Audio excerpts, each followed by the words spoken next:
I was basically a girl in school. The earrings and the lip gloss, the dance girl dancing, that's what I was known for. People would know me for my hair. But the negativity, I got a whole lot of negativity.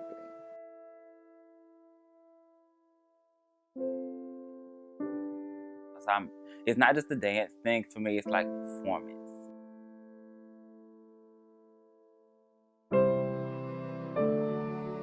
Homosexuality and this type of dance has been around. Well, this type of dance has been around since the 90s. But the lifestyle, homosexuality, has been around since what, the beginning of time? 1800s. Right. So No, the beginning of time. the beginning of time, Spain. But you know. So, with that being said,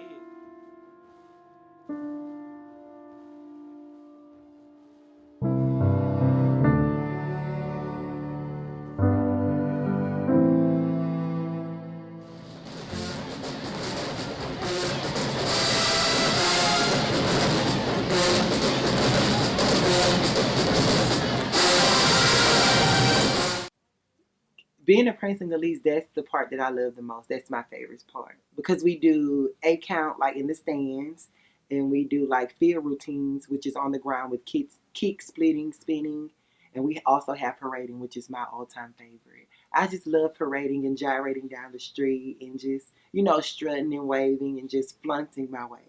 You know, I love that the most. I don't know. It's just something about the South.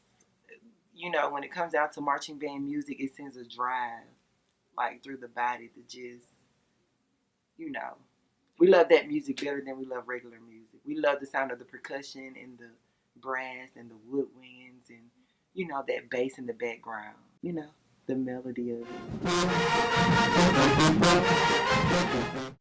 It gives me more of a defined sound to move to. It's just instrumental. I feel like it just feels, you know, it's basically to me like a drug.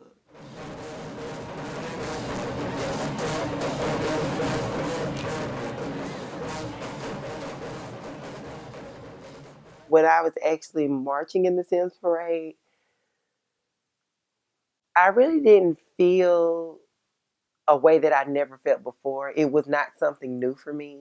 And like when I was actually passing through the people, I did hear some things, that were negative. And once again, I will say that's not new to me. So I just still felt the same, like I was on top of the world, and I just paved my way through. I've been a Prancing elite for a year, just made a year on December 16th. I was a drama student in high school, so it's not just a dance thing for me, it's like performance, which is probably why I took an interest in the persona of the femininity of it. It's like transforming to another person, like from the makeup to the uniform. I come from a non-marching background, and I probably have the most masculine mannerisms.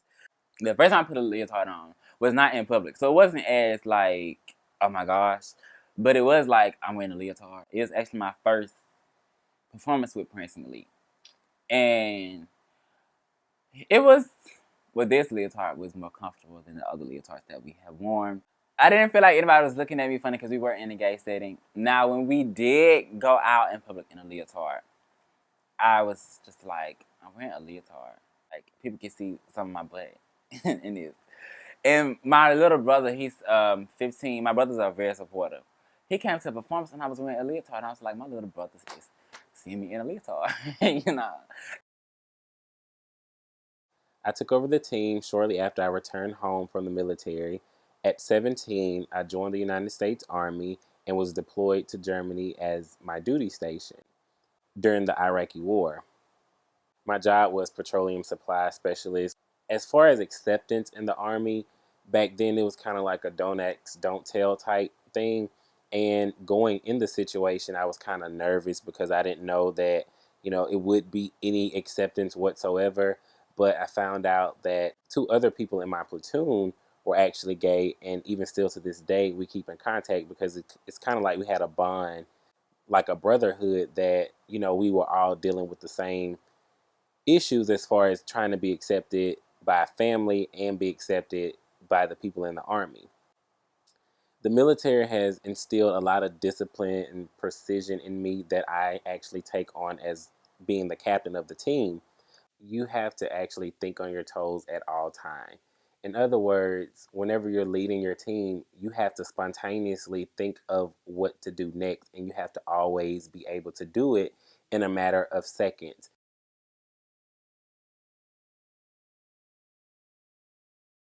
He lifted up his shirt and he pulled out the pistol. Um, he laid it on my forehead and was like, "Don't you know I will kill you?"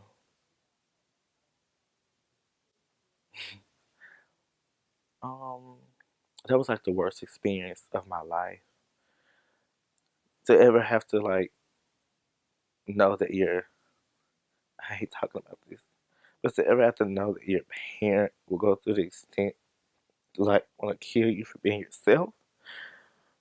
That's why I am who I am today, because I've overcome so much in my life from, you know, coming from, a home with my mom always accepting me, to being told that I was less of a human, for being gay. He used to always tell me he wished I was the son that he would have flushed down the toilet instead of, getting my mom pregnant.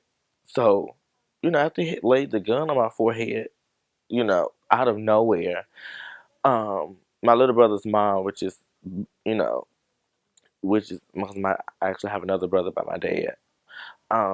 They came in and they saw him on me and they tackled him off of me, and instantly, like, my dad started shooting all over the house.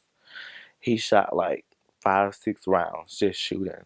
So everyone is just running out the house, and then he dropped the gun, and I don't know what happened from there. So the police came and they asked me, because I was the victim. They said, "Did your dad have a gun?" I said, "No, I didn't see a gun." They said, "Did he shoot in the house? What are these bullet holes in the house?" I said, "Ma'am, I don't know." And then the last question she asked was, "Did he have the gun to your head?" I said, "No." Because I don't, although he did it to me, I have a heart. And that is my dad. And I was considerate of my little brother, who was young at the time, because I was 15. I didn't want to take my dad away from him, because him and my dad were like best friends, because he was that growing athlete. He was that growing son that he wanted, and I wasn't. And I didn't want to take my dad away from him.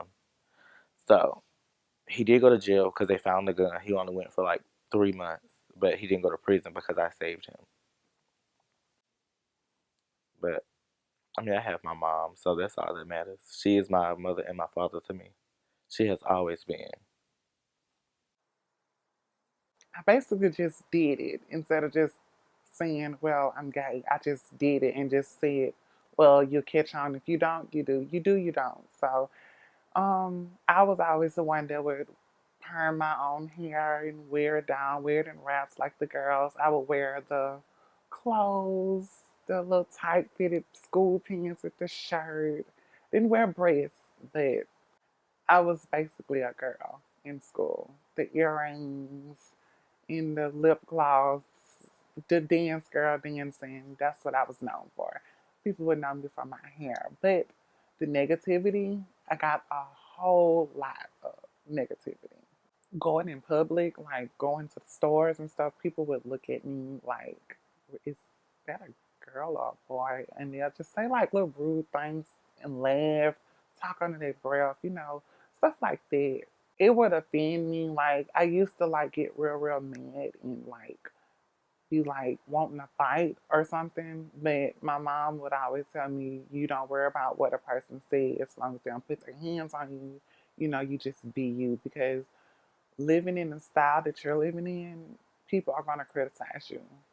And you have to learn how to take the negative feedback and just go with it and just keep your head up high.